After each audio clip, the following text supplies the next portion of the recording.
معلوم تھا سجدہ نہیں کریں گے، تو اس نے کیا کیا، اپنے دربار میں آنے کے لیے شیخ محی الدین الفسانی کے لیے خاص طور سے چھوٹا دروازہ بنوایا، تاکہ اب شیخ اندر آئیں تو ان کو جھکنا ہی پڑے.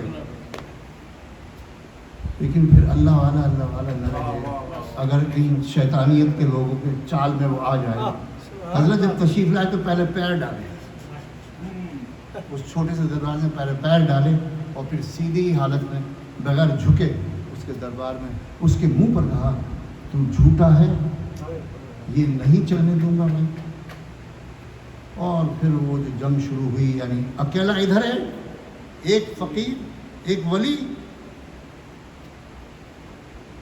اکیلا ہے، ادھر پوری فوج ہے اور پوری کیبنٹ ہے، بڑے پڑھے لکھے لوگ. ابو الفضل فیضی اس کی کیبنٹ میں، وہ پتہ کتنا بڑا عالم تھا، اس نے پوری قرآن کی تفسیر لکھی ہے اور کسی ایک لفظ میں نقطہ نہیں ہے.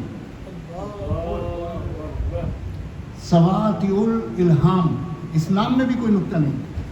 اتنے بڑے بڑے علماء اس کی کیبنٹ میں، اور وہ سارے بکھر گئے اور بہک گئے، اور سب نے سپورٹ دی کہ ہاں تو دین الہی بنا تو کس بات کے عالم ہو. ہمارے نزدیک وہ عالم نہیں ہے.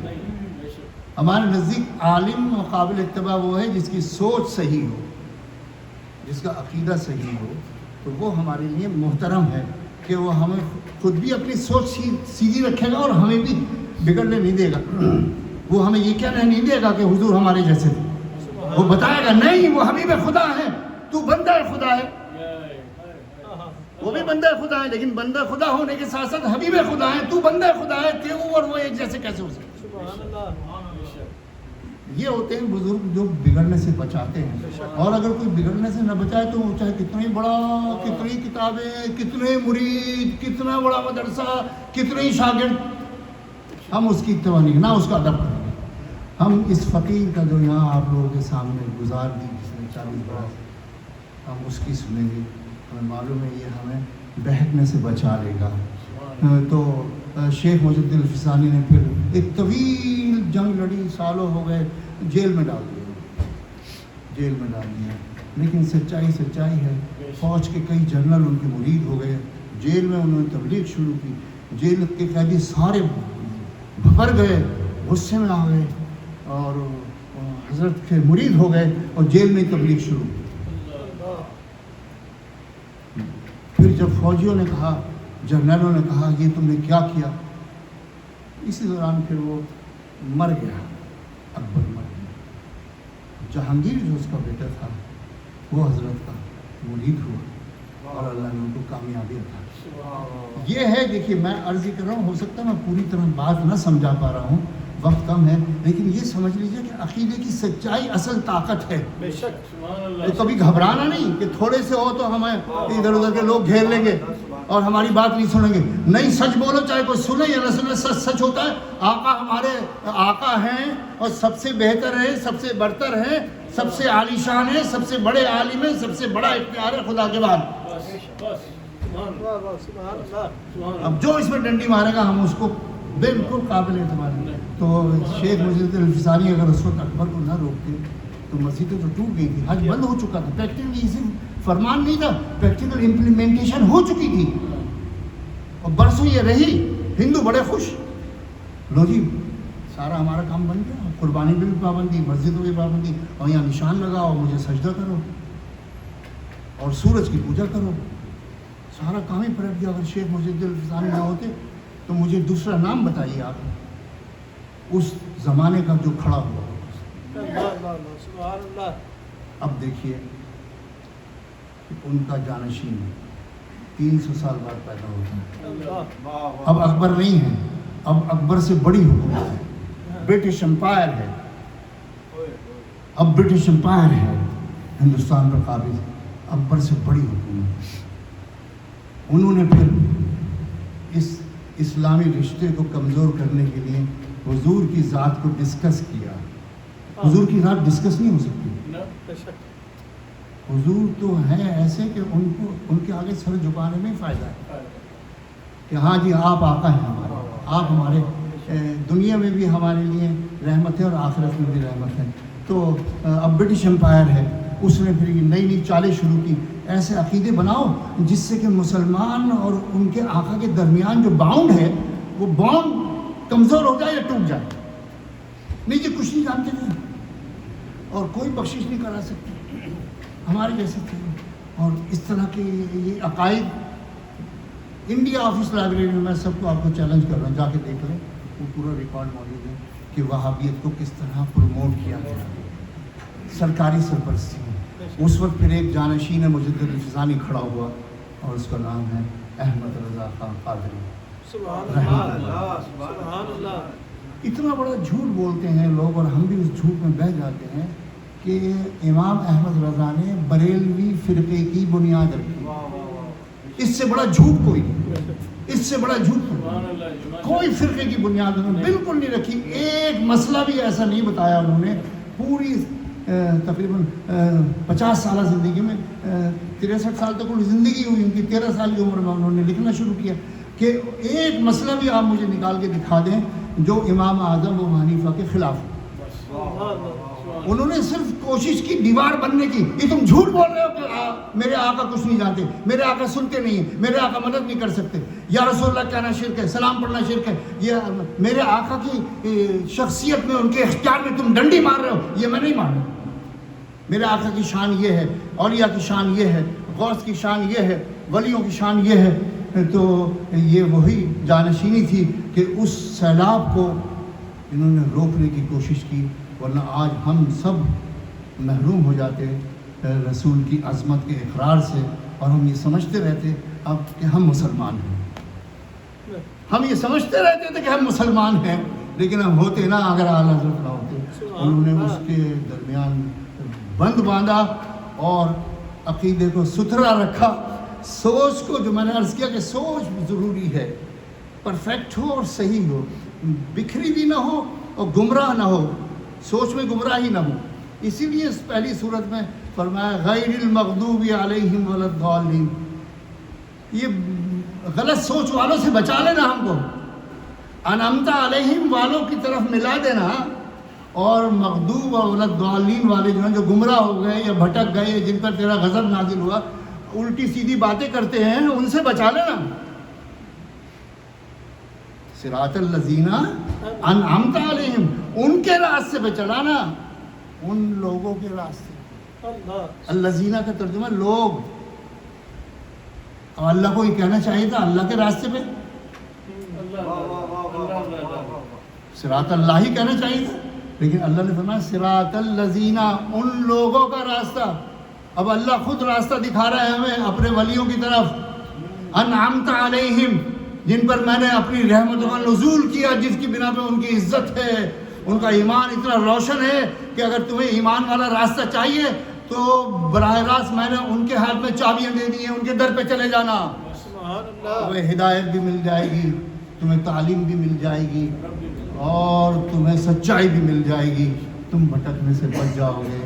پروردگار عالم کے حضور دست بدعا ہوں کہ مجھ جیسا جاہل ان پڑھ کیسے بولے, کیا بولے, لیکن اتنا مجھے پتہ ہے, جتنا مجھے یہ معلوم ہے کہ میں طالب علم ہوں اور دامن میرا خالی ہے, یقین ہے مجھے اس پر, اتنے مجھے اس پر یقین ہے کہ جب اللہ اس کے رسول کی بات کرتا ہے کوئی, تو اللہ یہ نہیں دیکھتا کہ کتنا بڑا عالم بول رہا ہے. سبحان اللہ سبحان اللہ خوبصورت بات.